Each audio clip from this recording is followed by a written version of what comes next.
TheOAMNetwork.com. Power to the podcast.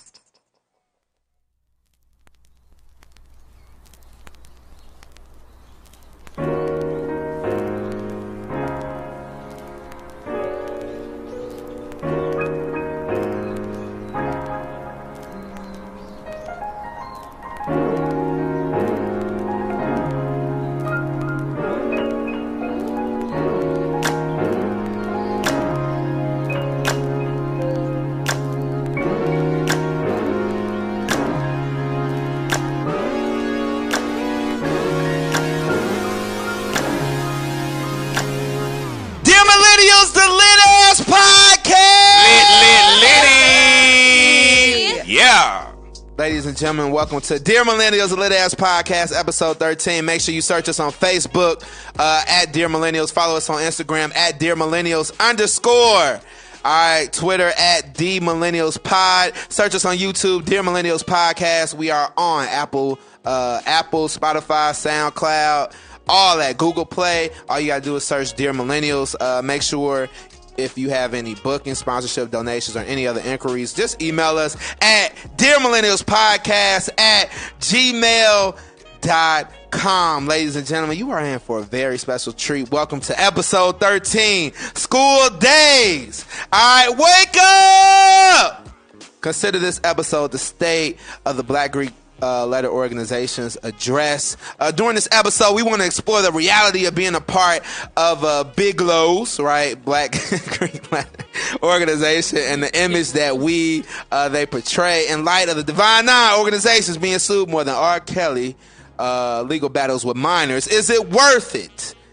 All right, is it worth becoming quote-unquote made? Is everyone technically quote-unquote paper? It's your boy, Top Rank, Marvin Frank, singer-songwriter, educator, student to the game, homie, lover, friend. R. Kelly still out in these streets, y'all. Oh my God. All right, my boy, McLovin. Full out. Hey, man, Shot-Town, stand up. Man, it's your boy, McLovin. South Memphis Stand Up. It's your boy, McLovin. Got these chicks straight out the oven. Educator, motivator, dark skin, drinking hand, teacher, preacher, got you dying laughing, calling me the Grim Reaper. It's your girl, Mary Jane, Georgia Ray's Memphis Pay, book club creator, the woman storyteller, and your favorite around the way girl.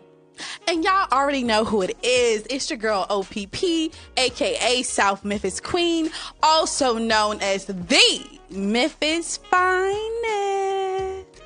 And ladies and gentlemen, together we are Dear Millennials, the lit ass podcast. What's up, Gil? All right, Gil over there on the soundboard, the engineer, the owner of OAM Network here in Crosstown Concourse here in Memphis, Tennessee. We got another special guest in the house with us. What's up, Denisha? My little What's sister. up, boo? You gonna say She said she too fine to be on camera. She don't want to be on camera. She too fine. Leave my sister alone. She slick. In the words of Lloyd, Georgia. Wait. Gosh, I said Off my sister. Oh my God. Okay, she ugly as fuck. Off my sister. No, she don't. Y'all, Denisha fine. She just bad. humble. Stop! Like a 2-year-old. No! That's a Michael compliment. Jackson She's bad. beautiful. Moving on. All right. Look. Yo, we're going to be opening up the phone lines real soon. 901-457-4677. All right, we want to know, is it wrong to deny transgender people membership into a Black Greek letter organization? All right, we're going to be opening up the lines real soon. Make sure you stay tuned. All right, without further ado, it's now time for the DM commandments. All right, issue you need to be living by in 2019.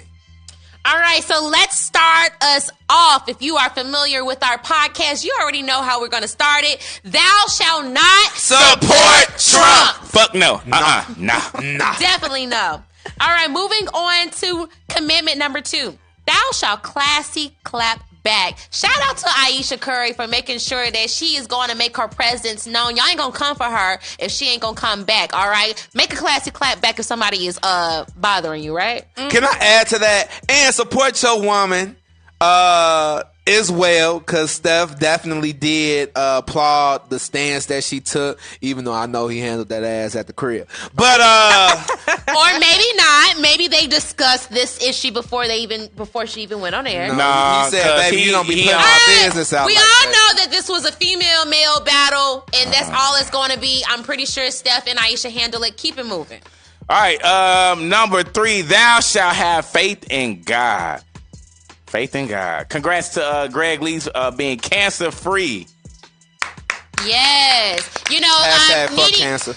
Greg and Nene were battling this issue throughout the entire season of Real Housewives of Atlanta. They were going through some mirror issues, and it's just great to know that he is now cancer-free. So congratulations, Greg Leaks. All right, moving on. Commitment number 4. Thou shalt not catfish using gender swapping filter on Snapchat. All right. It's getting a little out of hand, you all. Wow. But it's good to know what the males will look like as a female and what the females will look like as males. Let me be real woke real quick. It is the job of the man to emasculate the black male. So even if that means that he's using Snapchat filters and Not dressing only himself African up American as a people woman. were using. No, okay. I mean, yeah. Always gotta be woke my motherfuckers. perspective was a little limited in that response. Yeah. Or in that statement. Well, let me say this as well. Okay.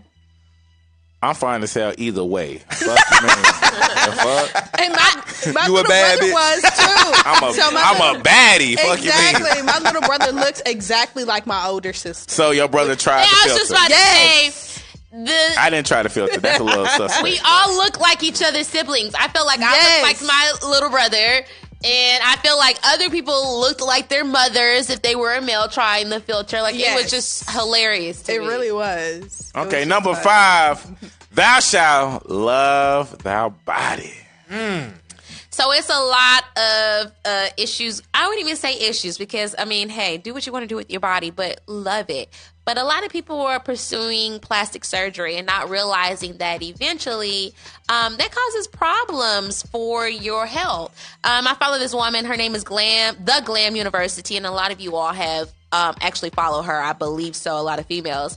And she actually came out to the forefront about her disease called autoimmune disease, which is chronic hives that she has been battling, where she has to like take medications every day because she had put butt implants in her breasts because she was a stripper and she felt like she was big in the back but not big enough in the front. And I feel like it all narrows down to not loving your body. Like, just do the workouts, guys. Just do what you got to do. If it doesn't work for your body because you don't genetically have it, accept it and move on. Or fuck Everybody- some. Right. You know what I'm saying? something. You know, Fuck some. You know what I'm saying? Gosh. Get hit from the back, your booty might get big. You know Stop what I'm saying? lying. Also, K. Michelle, she did a documentary series as well, talking about how she struggled in battle. She did. Yeah, with her getting her implants. So as people are coming out, I agree with that commandment. Thou shalt love your body. Yeah. Because it's like they don't tell you up front what is going to actually happen and things with your body. So Yeah. just Nor be do they careful. care. They just there to get the money. And just understand, man, big titties or small titties, they still gonna get sucked, okay? They still gonna get sucked. You might get a little more honey from the big ones, you know what I'm saying? Give a little titty for the knee. That's all, you know. Just kidding, y'all. So, number 6, thou shalt claim generational wealth. Yeah, Yes. claim that. Claim it. I feel like this, and more specifically, the black community, man. A lot of people, we as black people, we don't leave behind, wealth to the next generation and the generation after that. So let's make sure that we are planning properly, because proper planning prevents piss poor performance, and piss poor performance promotes pain. All right. Thank you for catching that, McLovin. Do you want to take this next one? Absolutely. Yeah. Thou shalt not unsend your DMs because your crush didn't reply. Shoot your shot all summer and follow through. You know what I'm And saying? I've unsent some DMs, okay? I understand Mary that. Jane out here sending DMs? So I've tried the shooting your shot thing, and it just didn't work for me, especially through the DM. So yeah, I will unsend it if I feel like you took too long to read it. Deli man. But yeah, so Fuck I don't want no damn deli man. What if he just... what if he right there in the window just crying now? He's like, Y'all ignore everybody, ignore everything He you just blew heard. up the whole campaign. man, we ain't getting no free beer Campaign is now. blown. Wow. Whatever. Well, Okay, moving on. Commandment number 8. Thou shalt wipe tears from thy nigga face. And that's real, man. Joel Embiid lost in Game 7. The 76ers lost in Game 7. Joel went to the locker room and started crying, And long and behold, the savior, his white girlfriend came and wiped out. And when he get on, how we just I don't know if she was white. I think she's definitely not black though. She came back and wiped the tears from his eyes like Jesus does. So wipe tears from your nigga face when he's down. All right. Wipe tears from your nigga's face. All right, keep it moving. Number 9, thou shalt remember black men do not cheat. We don't Lies. We don't cheat. The lies that they're telling. We are you. faithful. Always lying. Come on, Bill. You always you. got us. First of all, Supposed to be on our side. so black men do not cheat. Remember They that. do. We are faithful They do. creatures by Stop nature. lying. So if Stop we cheat, lying. it's because the women cheated first. All right. Stop lying. All right, I got us for commandment number 10. And shout out to our fans and our followers for giving us suggestions on what we should put as our commandments. So commandment number 10 comes from Lil Pixie. And I actually really want to know, like, where did you get this from? Thou shalt clean feet for the summertime. Keep your enemies close. I'm curious to know, what is this all about? What does clean feet mean? So please DM us, explain this to us so we can figure this out. But definitely keep your enemies close. Yeah, and shout out, one of our listeners did also add the thou shall remember black men don't cheat. So that was also one of our commandments that was given by one of our avid listeners. Let's go ahead and shout out all those who gave us commandment suggestions when we asked for them. It was Little Pixie, It's Your Girl, Vic, Jared AL 2011. Jared, what's up? He just commented on Facebook Live too. Oh, hey, Jared. What's up, Jay? Okay. All right. And Settle State, thank y'all so much for just participating in our suggestion feed. And ladies and gentlemen, with that being said, that was our 10 DM commandments, things you need to live by in 2019. Well, you need to live by in 2019. Make sure you stay tuned for the phone lines. We're going to be opening them up. 901-457-4677. All right. Is it wrong to deny transgender people membership into a Black Greek letter organization? All right, y'all. Now it's time for Hood Code with McLovin. Hey, Hey, how are you? how are you? It is the priest, McLovin, giving you the hood codes to the streets. Grab your damn hood Bibles Stop doing that. and turn to Medea, chapter 3, verse 2. When you have it, say, yeah, my nig. Yeah, my nigga. Yeah, my nigga. And it reads, thy ain't hood if your curfew is not when the street lights come on. Your parents come to all of your parent-teacher conferences. Only one person gets their ass beat in the house. And your father is present in your life. Whoa. No. You have kicked it with McLovin for the hood code. Have a lit ass week. Thank you, McLovin. Straight from the book of Medea. Codes from the streets. And that's real. Yeah, y'all got a problem with that? Yeah, so 1, my father is in my life. 2, but however, I had to be inside when the street lights came on. And 3, I didn't have parent teacher meetings because I was homeschooled. So what, I get half and half? Yeah, you slick like just you just The bougie hood. you stay you bougetto. Thank you. You bougetto. Ooh, But that's okay. real though. I take it. I take it. Hood parents coming from an educator. Hood parents do not come to parent teacher conferences. They're too busy working. Or they just don't give a fuck. My mom didn't have a job. I had to register myself for school Are you serious? every year. You know what I'm saying? She had 8 kids, so. I mean, yeah, somebody registered me. So one of your siblings had to. And also, no shots to people who have both parents in the household, but it's hard growing up in a single parent household in the hood. You know, what it's I'm saying? hard out here for a pimp. When you're trying to get that money for the rent. Hey. Cadillac and gas money spent. It'd be a whole lot of bitches jumping shit. Whoa, wait Are a those minute. the words? Hold on. You slick. It seems like I'm ducking, dodging bullets every day. Hey! Okay. Y'all know that movie was based in Memphis. I didn't know that entire movie. Duh, but Serious? Did you know that entire movie? wait, hold on. Go call Hood Code. Hold up. You did not know that that movie was shot in Memphis? Hold on. Hold on, she Mike. told it to us like we didn't know. Y'all didn't know it was shot. First of all, no shots to Hustle and Flow, but I didn't like. Greenleaf too. I didn't know until I moved to Memphis that Greenleaf outta was here. based in So Memphis. one thing Why I- get y'all Memphis folks Hold gonna on, know Mike. when y'all get your little glory? So one thing Mike. I did like about you. Hustle and Flow, Hold on, their Mike. accent was so Mississippi, it wasn't Memphis. Right. It was wasn't even the Hey, Memphis man, say, accent. man. Terrence like, hey, man. Hey, man, say, man. If you say that, you gotta put some shit. Hold on, Gil said. gotta feel that, man. Gil said what? Can I tell you a bit of trivia? What? Oh, Okay.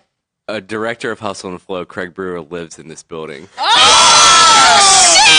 up. Yeah. Hey, we need some money. Hold up. We need some money. Some money. Ooh. He might be upstairs. He's either upstairs or he's in Chicago shooting Empire. Oh, no shit. wonder This why is last Cookie, season, too. This is no last wonder season, why Empire, too. Cookie and what's his name on there? What's Terrence Howard. Terrence Howard name on there? Lucius. No wonder why Cookie and Lucius was put together. Makes Well- perfect sense. say, man, say, man. Well, that was Hood Code Gil. Can I please get a fact check for the Hood Codes? Okay, or not.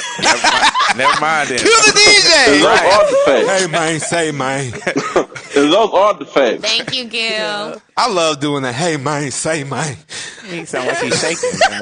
Why are you? That's how Terrence Howard sounds. Why are you twerking and Hey, talking? man, say, man. say, man. Hey, man, say. He had like a melodic Mississippi accent. He was Hey, like, man, say, man. he like the background dancer for a tip drill video. He was like, hey man, say man. Hey, man.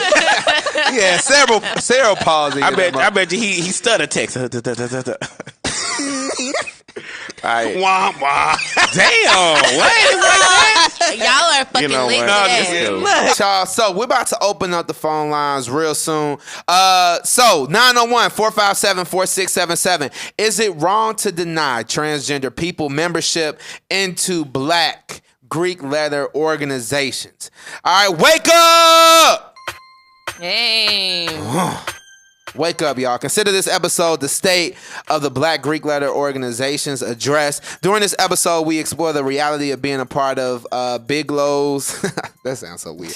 The Black Greek letter organizations and the image that they are, or we, if you're a part of one, portray. All right. In light of Divine Nine organizations being sued. All right, more than R. Kelly's legal battles with minors. Is it worth it becoming quote unquote made? Right, all of these individuals dying from pre-pledging or underground pledging processes. All right, is everyone technically paper? All right, if you're an official member, are you considered paper? All right, we discussed tribalism, issues surrounding Black people becoming quote unquote Greek, non-Black members initiated into Black Greek letter organizations, and more. All right, so let's kick it off, y'all. First of all, once again, we'll be opening up those phone lines real soon. All right, how would you all define the purpose of Black Greek letter organizations? I always felt that Black Greek organizations were placed to basically be the voice of the Black community, especially in reference to us not having our own means of education without being dependent on the white community.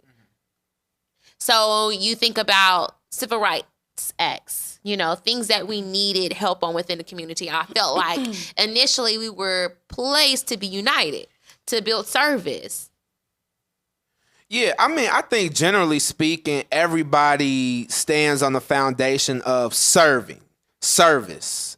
All right, I think scholarship, and of course my perspective is a little limited, but I think generally everybody pushes service. Everybody is pushes academic, right? Being an intellect is considered kind of that's what's expected of you. And yes, I think service and intellect or pro education, definitely. For me, the purpose, just going back to the 1900s, it was hard for Black people to be Black people. Mm-hmm. And during this time, or all Black Greek letter organizations were founded in the North. slavery was over, but at the same time, we still deal with discrimination and lynching was still a big thing that was going on in the early 1900s, just for being black. And I think these groups were created in order to combat those of their counterparts. Right. I'm not affiliated, so for me, I just am kind of a little bit of fuzzy about the purpose of Black Greek organization. Because sometimes it almost seems as like a replica to Greek organizations, which is kind of placed on like a secret society and club kind of ordeal. Of course, service is embedded in all organizations, but for African Americans specifically, were we not doing that before the organizations were created? We already knew that we had to come together in order to serve each other. We already knew that we had to fight a common battle.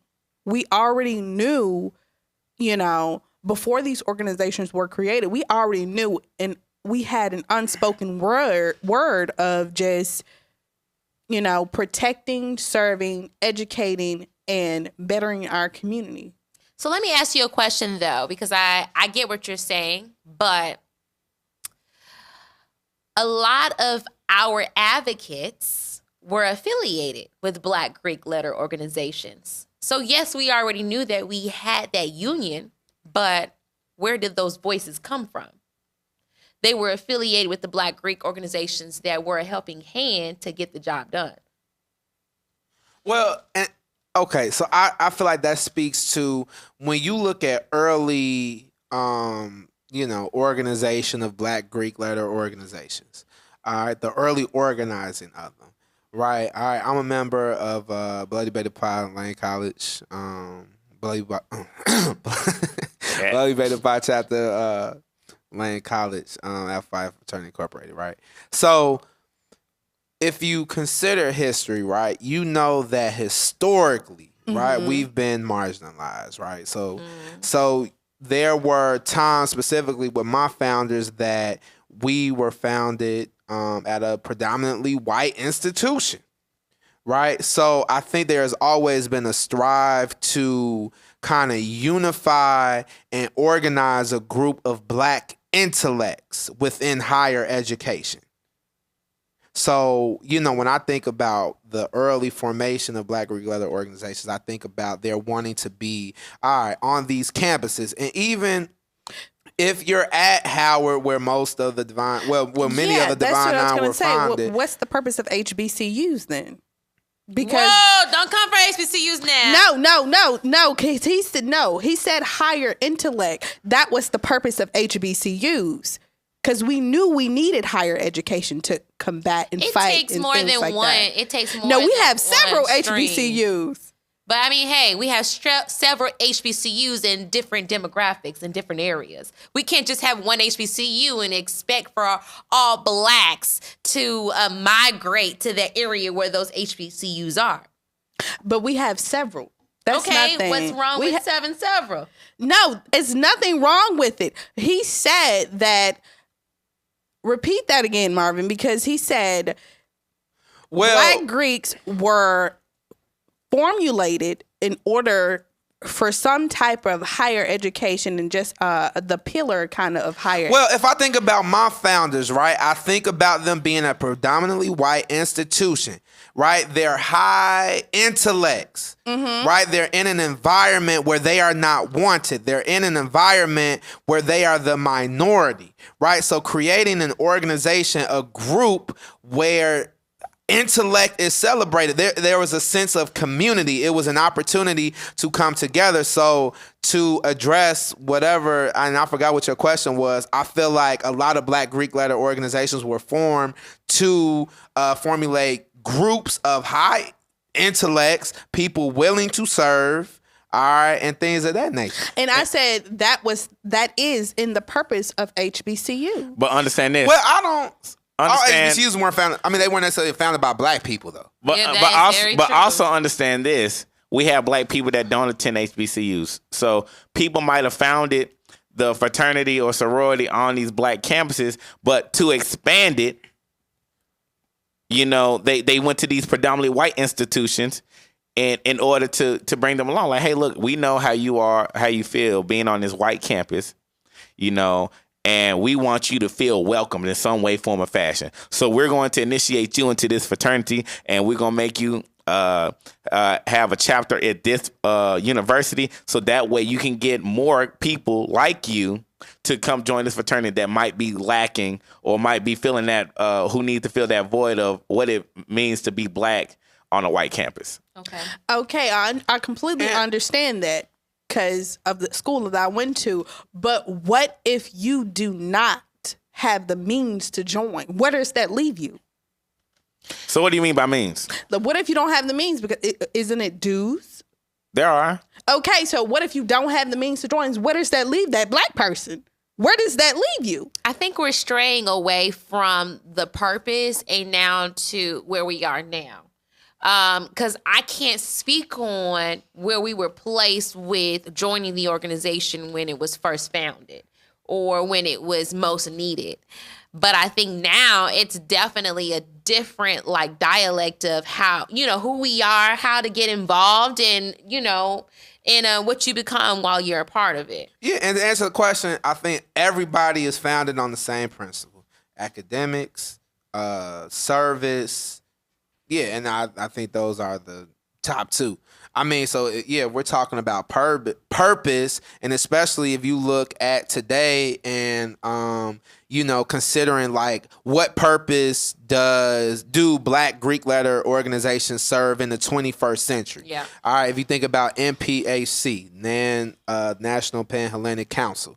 What purpose are we serving in the 21st century? So my fraternity, right, paid for the funeral of Trayvon Martin, right? Any fraternity, sorority associated with D9, right, the Divine Nine, you can say that there is some type of service going on in the black community. So as far as purpose, I think, yeah, though I think we were founded on the principle like, hey, let's have a community of black intellects who are willing to serve.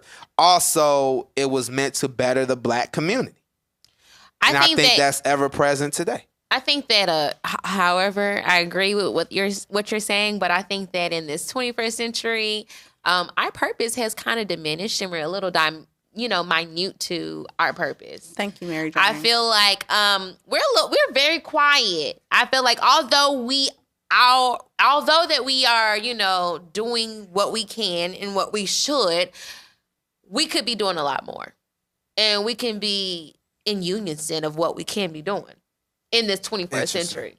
Yeah, we definitely shied away. I think a lot of people are joining these organizations for the wrong reasons, and I definitely understand that. And when that's a pattern, then it now corrupts the organization.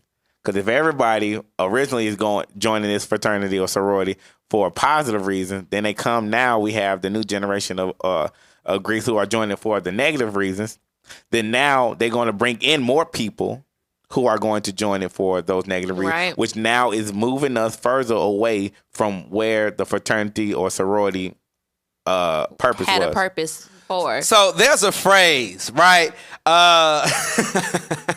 Shout out to my big brother, Mr. President, man, who often talked about T-shirt wearers. I don't believe that T-shirt wearers have all of a sudden occurred in the 21st century, right? People who are part of these organizations who do not contribute to the betterment or who join and actually serve, live up to the academic excellence piece. So, you know, I don't believe that T-shirt wearers, I think that's, okay. In response to what you were saying, McLovin, I think our perspective is limited in that, hey, you know, we only know what is occurring now. I don't believe that it's too far-fetched to think that there were members, right, in earlier days that were not contributing as much as they could. So let me say this. I don't have a problem with T-shirt wearers. We all need, that's advertisement. We all need a fan group, huh? We need those people people who wear these T-shirts that are always out, and people like, dang, oh, he a Kappa. Well, I want to do that. But we also need these people who gonna put in this work. It's slick need to be a balance. But when there's more T-shirt wearers in the organization, then we shy away from the purpose of the actual organization. So that's what I mean by that. So, and I feel like in this day and age, this generation, we have too many T-shirt wearers. You know, everybody want to shimmy. Everybody want to shoot the yo. Everybody want to holler back. Everybody want to swag. You know what I'm saying? Throw up the mirror. You know what I'm saying? So, well, I mean, when you look at, and I want, you know, when you look at social media pages, what are you sharing more, or what are you enticed more to look at? Is it somebody strolling? Is it a stroll that you think is hot? Or is it a post saying, yo, look at what this chapter of this organization did for this group of people? What's appealing to the eye? Personally, I'm looking at, damn, like they going in, they going ham. Are you looking at probate videos more than you're looking at, you know, community service posts? But that's dealing with target market. Your target market. So you might have those people who want to join these organizations because shit, the news get all the hoes. I understand that. And that's really why they join y'all organization. I wait. That's why they become the Kappas. But also, I know people that join from different chapters that be like, look, man, this man is doing his thug. Like, the reason why I wanted to pledge a Kappa was honestly because of Reginald Lewis, who was a black African American man who owned the first $1 billion company, Beatrice Internationals.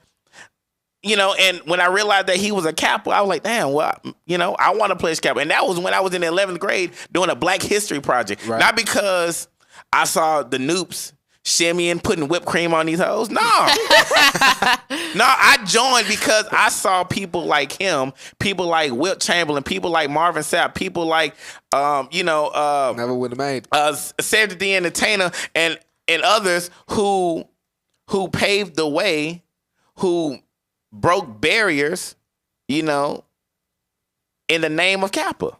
Now, so somebody, Yuri Bethea, what's up, big brother? All right, he said, I think Greek shenanigans killed the positive side of Greek life. And so I think that's interesting because, and I only mention his post not because that's my big brother, but because I was going to pose a question. When we think of AGP and we think of any type of Greek reunion or community event, are we going to serve? Or are we going to stroll and going to turn up? But that's because of the event.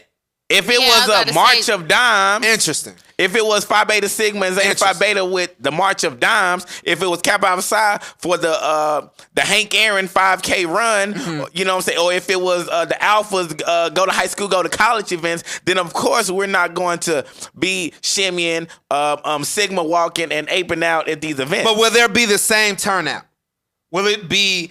Will there be? Will the city? Will that city? Okay, this is what I'm saying, right? When we come together, have we gotten away from that service? Now, don't come on, man. Y'all know me. Y'all know I'm the first one to want to turn up, but I'm questioning.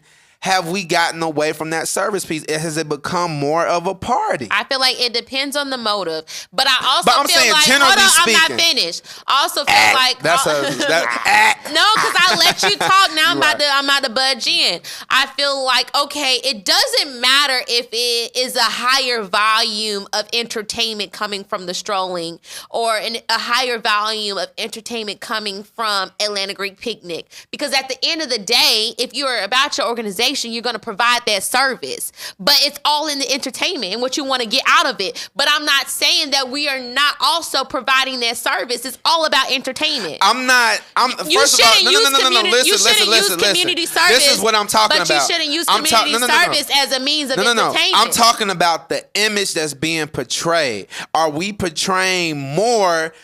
Right, like we have to take some responsibility. When you were walking on campus at Albany State, Mary Jane, were people saying, damn, I want to be an AKA because look at what they doing for that little girl who's homeless? Or are they doing it because, damn, I'm trying to look fly in the club. First of all, let me pause you there.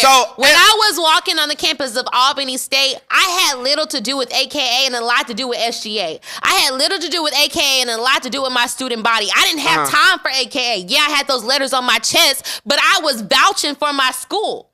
At the end of the day, so if somebody wants to be an AK, it's because of what I was doing outside for the community. Which I love that you mentioned that, because I often believe you don't wear your letters, you should represent your letters. So just simply meaning that, right, you shouldn't be the man because you're an alpha, right? But you should make alpha look good.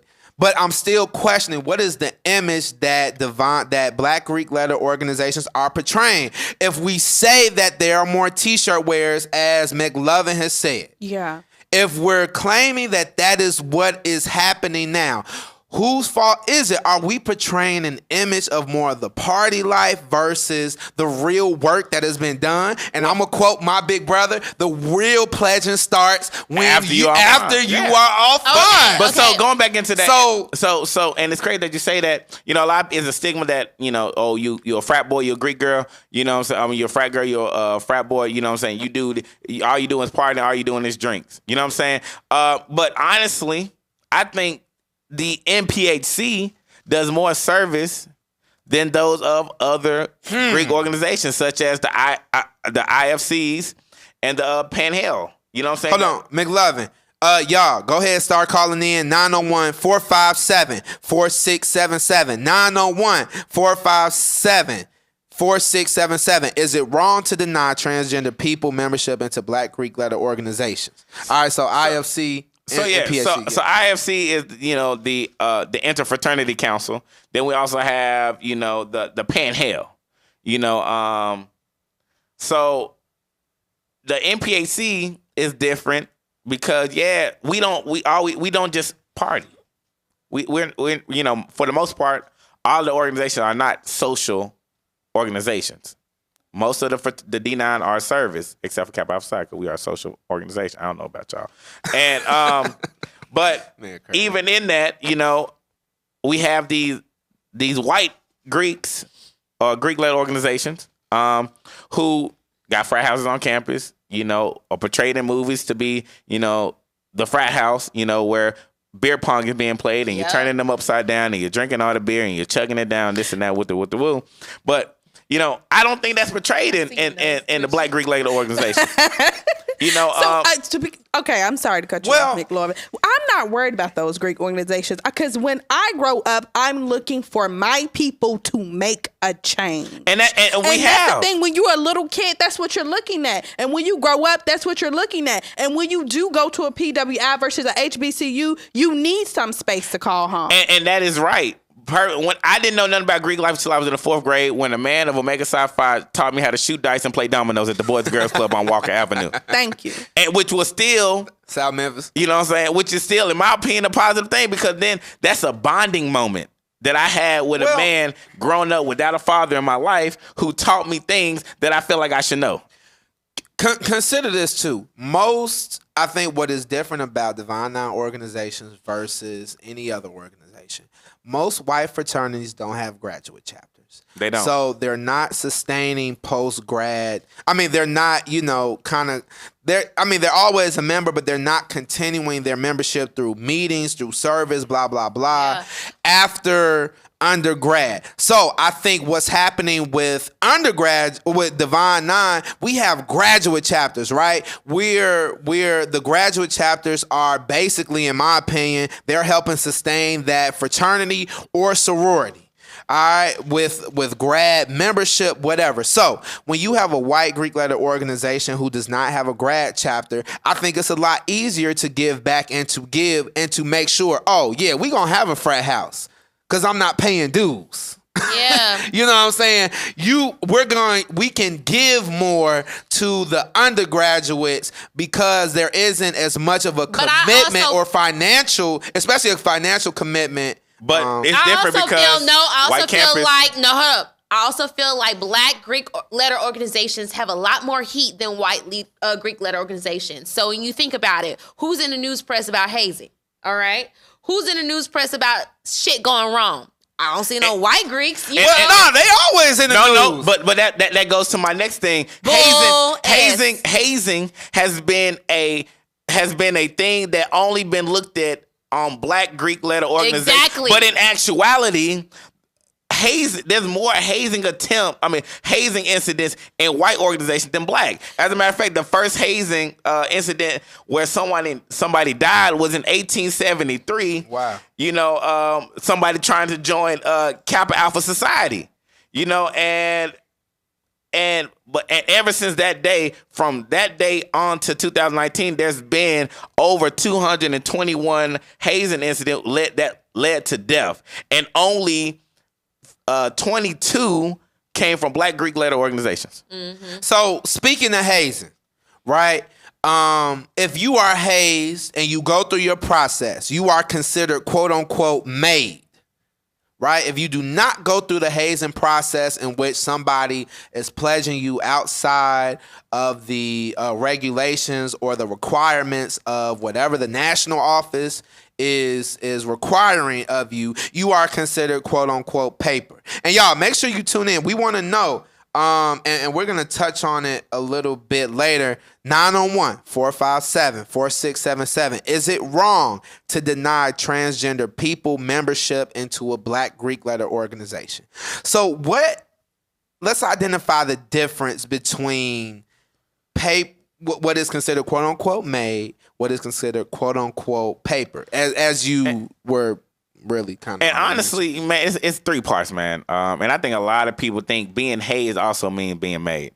And in my opinion, those are three different things.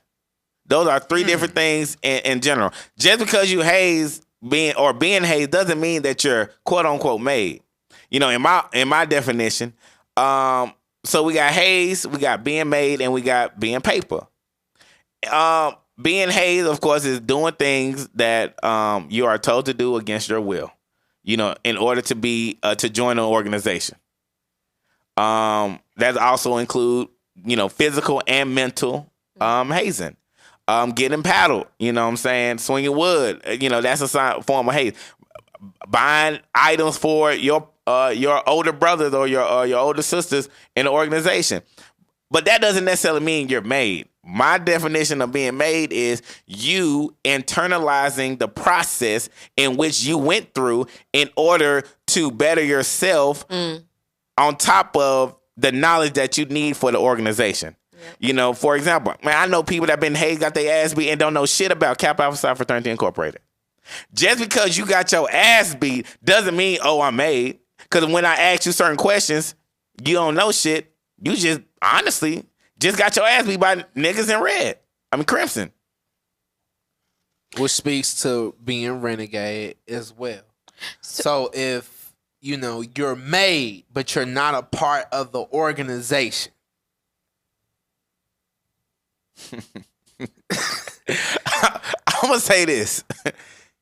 At the end of the day, the pledge process is a process in which you have to learn lessons, life lessons. There are things that I took back in spring 13 that resonate in my soul every day of my life to make me a better person. I think that's a purposeful process. But you can ask somebody who went through hell and hot water, right? Chairs being thrown down, them getting their ass beat. They still know their history. And they will say, yo, I was made. I'm made.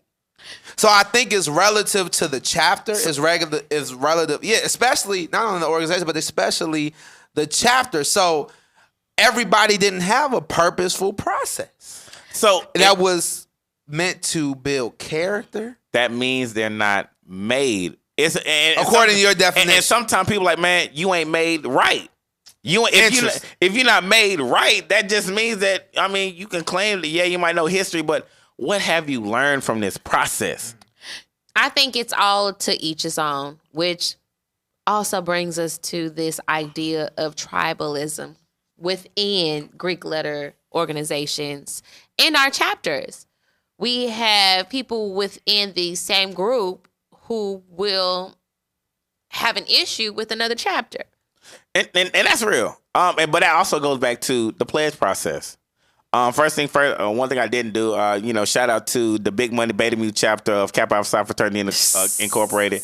The first chapter in the city of Memphis, 1940. That goes deep into chapter history, which can be erased in my opinion. But most of that chapter beef, honestly comes from the pledge process, where we feel like this chapter doesn't do this right, and we ain't gonna associate with them because they ain't right. They ain't made. And that's like one of my biggest questions is like, why is if you're for the community and you're for the people and you're for the betterment of the people, why aren't you all getting along? Exactly. Hold up. I never Let me finish. Because if I don't care where you're from, if anybody, if Mary Jane moves to Timbuktu and she finds an AKA in Timbuktu, that AKA should be embracing Mary Jane no matter what chapter she's from. Exactly. And that goes across the board because your purpose is for the people. And that's my thing. Are you for the people or are you not? Is this elitist society or is it not? Is this the have and the have-nots or is it not? What we doing here? Well, first of all, historically, people of color are tribal. All of our ancestors, right? We hear stories of each and every one of us historically, and if we look at our ancestry, we have come from a specific tribe. So one thing that I really want to investigate is what did tribalism look like in early Africa? Right? So sometimes, and I think black people, we do this. I'm from this hood. I'm from South Memphis. Yeah. Damn right. I'm from East Memphis. True. I'm from the west side of Chicago. I'm from the south side of Chicago. So we are tribal people. That's just how we do, right? And I think there are different like elements or I think there's a type of like hierarchy within tribalism, right? You have cultural tribalism, right? A society of people who, like, let's say the black community, that would be considered cultural tribalism, right? We stick together as black people. But as black people, we hood against hood. We city against city. D9, goddamn it, I don't like the Sigmas at whatever school. Or I don't like the Qs. But can we afford to do that? But my thing is this. But I don't think that's a D9 issue. I think historically we've struggled with that. And let me say this. Even in our family, we got motherfuckers that we don't fuck with, just in general. You can't tell me that you ain't got no cousin that when you see their ass, like, man, I don't fuck with that nigga. I don't have that problem. We know you. They looking. That's probably why you ain't saying that. But understand, your sister over there like, yeah, I got this one. But that's real. Understand that we have family members that we don't fool with like that. So to say, oh, well, it's wrong for us to be, quote unquote, in the same fraternity and we don't fuck with each other, when in actuality, we don't even fuck with our own family member. I can go down my timeline right now, motherfucker, like, my closest people is my friends, not my family. Fuck a family. You know what I'm saying? I see it all the time. Yeah, I do see that a lot. But my thing is this, I'm not saying it's right, but understand that let's not just throw it on Black Greek Letter Organization saying that the entire black community, huh? You know what I'm saying? It's the black community. And honestly, we have to get out of that because honestly, it's systematic racism. Yep, I said it. That's the woke me coming out again now. We discriminate against one each other. We discriminate against each other. That also goes into colorism, classism. All those things plays a role not only in the Black Greek Letter Organization, but as the black community. We got this light skin versus dark skin thing. We got these Kappas versus Alphas. We got these Sigma versus Qs. Yeah. We got this Iotas. And my thing is, McLovin, we cannot afford to do We can't afford to do that on any platform. Exactly. That's my thing. We cannot afford to do that. So we're not at liberty to do that. That's my thing. Which is why I never understood why we were always battling each other. Exactly. You know, like we're always not at stood liberty right to do against that. the damn battle between, like, for example, the AKs and the Deltas. I never understood that shit. I don't care what you got going on within your organization. I have my own means for why I joined this organization. You have your own means for why you joined that organization. By all means, do your own community service and keep it moving. Well, I think one thing that's interesting to point out is that, and I don't know, a lot of people may not agree with me. Black Greek Letter Organizations, if you're a part of one, you're an elitist. you consider yourself an elitist, you're practicing elitism, if that's even a word, right? You consider yourself above the rest of your community. Exactly. And I think what's interesting about that, so when you have a group of elitists, I think it subconsciously, there's a competitive nature about you. You want to be better than the next person. So if you're a part of an organization, hell no, my chapter is better than your chapter. That's what happens. You can't have a group of alpha males and not disagree, not have a sense of competitiveness, right? A sense of wanting to be better than the next, even if it's not done maliciously. Well, if you're better here, you don't even have to say shit. You know what I'm saying? I'm just saying, like, that's the really reality of what it is, because what Black Greek organizations do, and people don't want to admit it, when you are Black, you are Greek, especially at, I don't care if you at HBCUs, you at PWIs, you look at people differently if they are not a part of one. So let's go it. And you alienate them. You make them feel as if you're not inclusive of them. So while you're bringing this up, let's go ahead and just bring up this topic. Are Black Greek letter organization affecting the Black community? Are we helping ourselves? Are we harming ourselves? I can say this. It's definitely a Libra scale. What I mean by that is, pros and cons. They do. I think what I don't like about it in some instances is that to be a member of these organizations, and I understand that all these organizations are nonprofit organizations, and the only way that these organizations can continue to thrive is through membership and dues.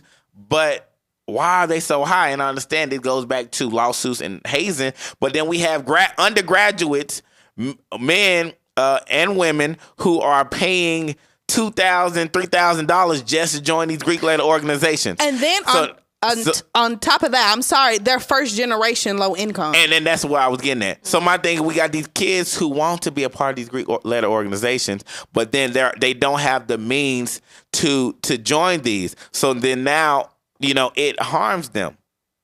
And going back to elitism, there's Greeks who think they're better than everybody else, and because of that, they then shy away from what is quote unquote the common folks of society, and for example, in college, sometimes Greeks don't hang around people that are not Greek.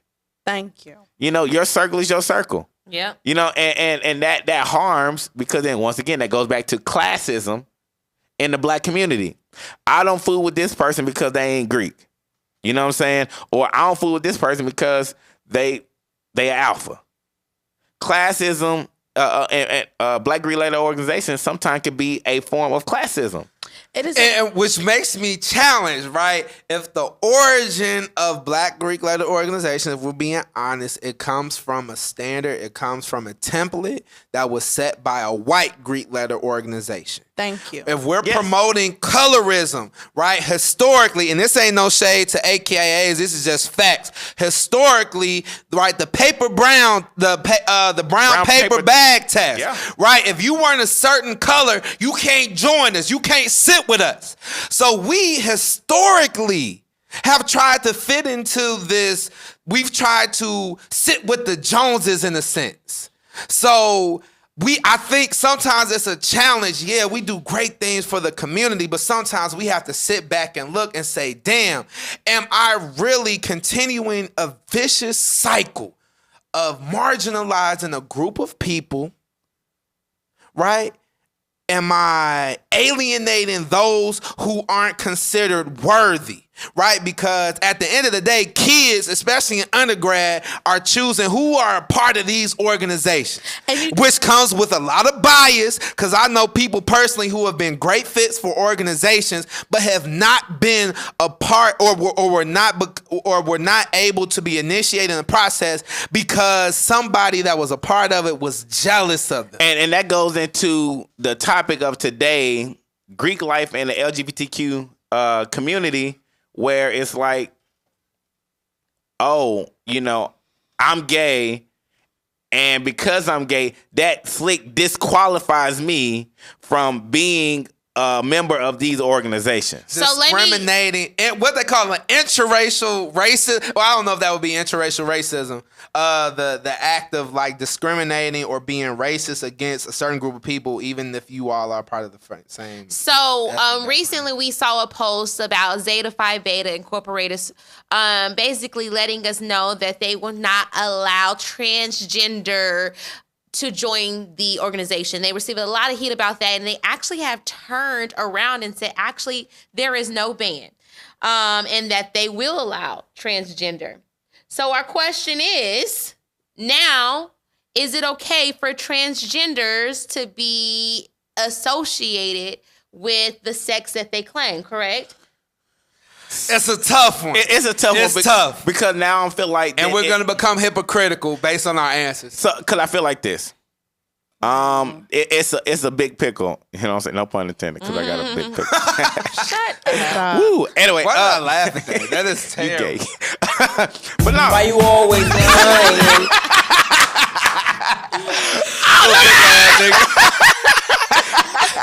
I have you know. Anyway, but no, see,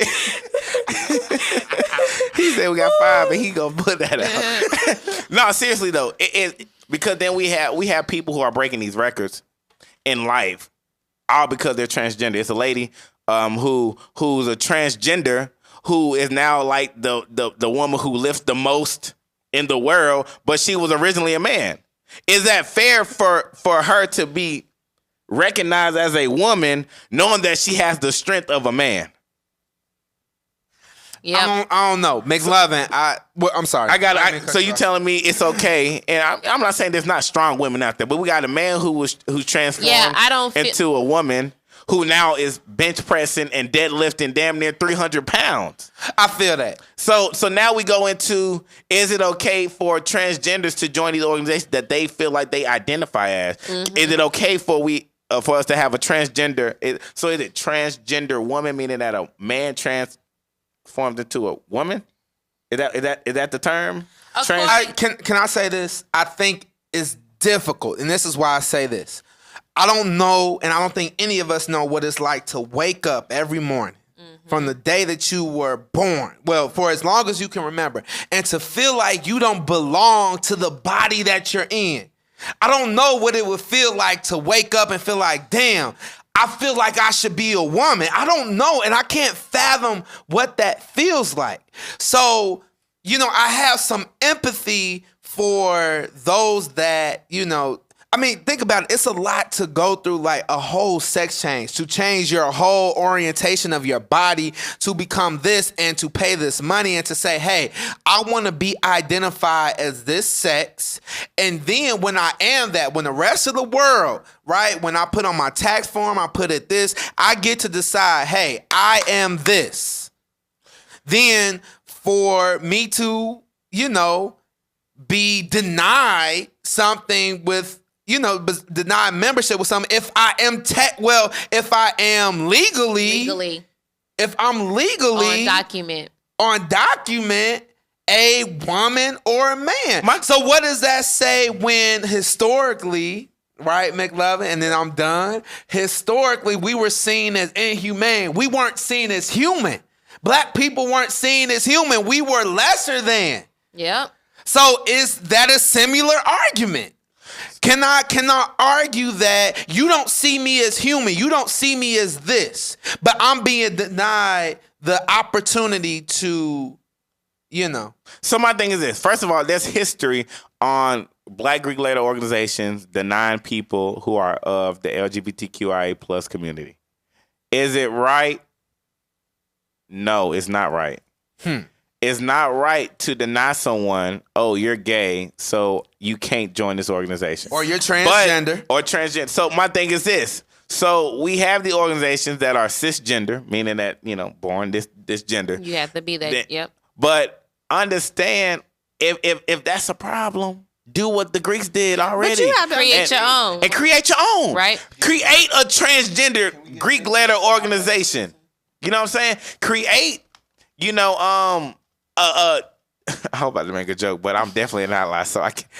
I was going to say trans.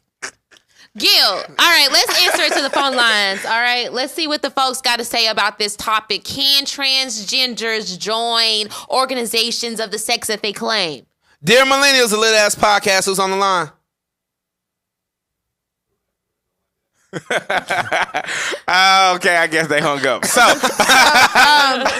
Nick, Don't be but scared. you have to understand, as an elitist society, you're not just denying transgenders. All walks of life get denied from right, this organization. and that's like That's like you have to acknowledge that it ain't because you transgender. You are denying all walks of life because everybody doesn't get in. understand that everybody can't get the job. Damn, we can't pick everybody. Understand that we're going to have highly qualified people for these jobs, these organizations. Damn, we can't have a line of goddamn 150. AKA. But what I'm saying is... Wait. What I say? Hold up. What I did? Hold the fuck up. Okay? But no, seriously, Just though. because your organization is not wanted does not mean that you got to come for everybody else, okay? Calm down. Slow down. No. Let's tell the truth. So, everybody want to be a Don't noob. start. No, But everybody don't want to be a But noob. what I'm saying is, understand that everybody can't get the job. Somebody is not going to be picked. And understand, yes, is it fair that people are denied because of their sexual orientation or their choice of gender? Yes. It's not that. It's how you look too. Right. So it's called representation. I'm seeing a lot of people in our feed saying that, in which I agree, there needs to be a separate organization that you should That's create. it. All right, That's Just it. create a Transgenders, separate organization. they should make their own organization. And let me not Blacks say, had to create our own organization. We had to create our own schools. We had to create our own everything. So I mean, hey. So let me not say they as if they're alienated from the Of black course community. not. Because there are trans and there are gay people in the black community. But understand, if there are certain requirements, then there's just certain requirements. So let me ask you this. You have a transgender man coming into and he wants to join Kappa Alpha Psi. All right? K Psi. Till he die, right? That was what I say. So he's qualified. He has the resume. He's completed the community service. He's done all of this. And it's between him, right? A transgender man and somebody that is a heterosexual man but does not have as impressive of a resume. Which one are you choosing? First of all, so before I say what I say, Okay. and man, I want to go to Because then we talking about t-shirt wearers. If you got somebody that's qualified, but you're not choosing them based on, and I mean, God, how you gonna really know? So let me say this, and it's also going back to jobs. I'm quoting something, if I can find it, from someone from one of my Facebook friends, Gary Askew, one of my close people. He said, black people are the only race that are hesitant to hire underqualified people of their own. Wow. Meanwhile, Miss Kim is going to hire Kay Wong and teach her how to do nails. Becky is going to hire Cindy and teach her how to answer phones, set schedules, and fix coffee. Thank you. So what I'm saying is, it's okay to hire or to have people who are underqualified for these positions, and we mold them into the people that we want them to be, or the people that we feel like they should be in order to be successful. So going back to your question, who will I choose? I'm going to choose the heterosexual. And that's me. My thing is that if you are once again, I respect what you do. Once again, I'm an educator, so I have to deal with problems like such. If this is how you identify, that's how you identify. Perfect example. Are strip clubs going to push away transgender women? I don't know. Are they? Well, first of all, not everybody fully transformed. So we have transgender women who wants to be strippers at women's strip clubs. If they got a dick, we gonna still let them I just feel like this, man. If you let somebody in that's homosexual, what is the difference? Especially if they're going for somebody that's if they prefer somebody of their original same sex. So is it because I don't? What is the difference? So it's definitely a tough cookie. People in the LGBTQIA plus community have a hard time joining these Black Greek letter organizations. You know, a lot of people who are gay sometimes have to hide their sexual orientation because they feel like they won't be picked because of that. Then, you know, they don't open up until, honestly, years later, you know, while they're in the organization. Or right after they cross. There ain't nothing you can do to me now that you know that I'm gay, you know. And honestly, study shows, interestingly enough, when it comes to sexual identification, a lot of men still identify as MSM, which is men who have sex with men. Because the stigma using those languages such as gay are so heavy in the Black community that instead of saying, "Oh, I'm a gay man," I can be a straight man who just honestly have sex with other men. So we now try to cover up, you know, these things so that way we can get membership access into these Greek letter organizations. Is it right? No. Should you be who you want to be in order to join the Greek letter organizations? Yes. Now, are there people who will deny you because of that? Yes. In life, and I'm not trying to put race and sexual orientation on the same pedestal because race is going to outweigh it every time. But understand, Black people have been denied everything for life. We can't get jobs because we're Black. We got to have a higher interest rate because we're Black. We can't live in certain houses because we're Black. Housing segregation. So I'm not a big powwow that, I can't join this social group because I'm gay. Okay, make your own. But as a Black person, we can't make we can, but it's harder. We did. But there are gay organizations. They have their own social groups. They have their own social media. They have their own app for gay people. Great point. So yeah, I can't join these Black Greek letter organizations. Make your own gay Black Greek letter organization. Boom, done dollar. Well, and we do have to wrap up, y'all. And what you said reminds me of like what my mom always say, especially with Black people, we damned if we do, and we damned if we don't. Mm-hmm. You know, and I think too the issue is that historically in any bylaws, I'm sure it doesn't say, you know, any sexual preference outside of heterosexuality will be denied. You know what I'm saying? So, too, that's a challenge too. If you really looking at your constitutional laws, right, within your organization, I doubt if any of them, and if they do, they probably, you know, will get their ass sued, can discriminate or can, you know, prohibit somebody of a sexual orientation from joining. But, y'all, thank you for tuning in, man. Hey, we gotta close it out. This was a heated discussion. Yeah, Yes. I mean, it was McLovin and Marvin Frank. Exactly. Ladies and gentlemen, we are Dear Millennials, a lit ass podcast. Thank you for tuning in. It is now time for the Dear Millennials open letter. All right, words of encouragement from Miss Mary Jane. Moesha. Mary Jane.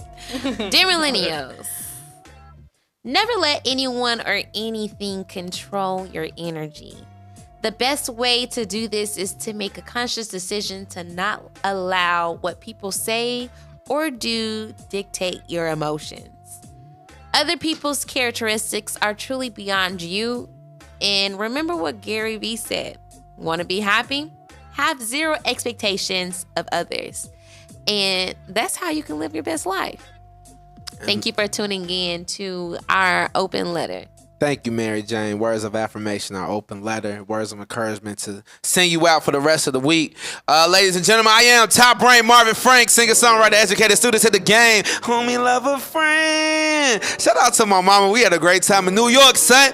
What's up, B? What's up, money? We had a great time in New York. From New York. In Long Island. We went to go see her and Erykah Badu. Ooh. Y'all, Erykah Badu was like, y'all go ahead and light up that weed. So it was smelling like like Mary Jane in the Barclays. Mary Jane. Okay. And shout out to my mama, my daddy. Love you, man. He in London, man, kicking it. Cam, my nephew, Courtney, I love you. Your daddy Ambry, living his best life. Hey, man, that's what he do, man. That's Marvin Franks, you know what I'm saying? Shout out to my sister, my nephew, my goddaughter, Mackenzie Dakota. Love you. Happy Mother's Day to her mother, Ambrielle. What's up, boo? All right. One love, y'all.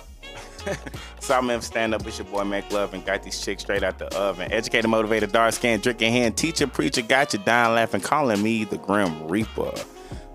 Shout out to, once again, Kenesha Robinson for graduating Lemoyne on college last week.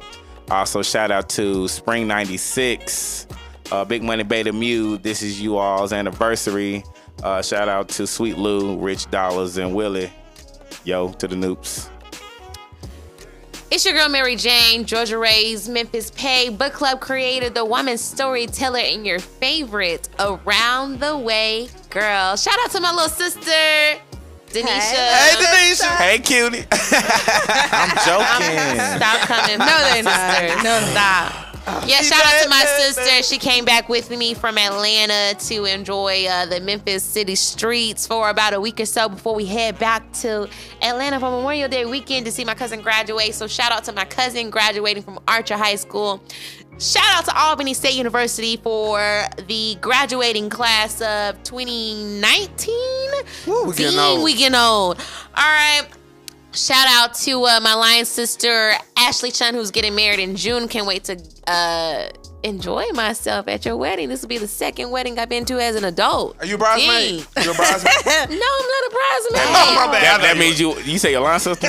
Yeah, my line She don't like you. Dang, it's a lot of us. It's 44 VPP. So you want her top 3 line sisters? It doesn't matter. I was invited. It was 6 of us.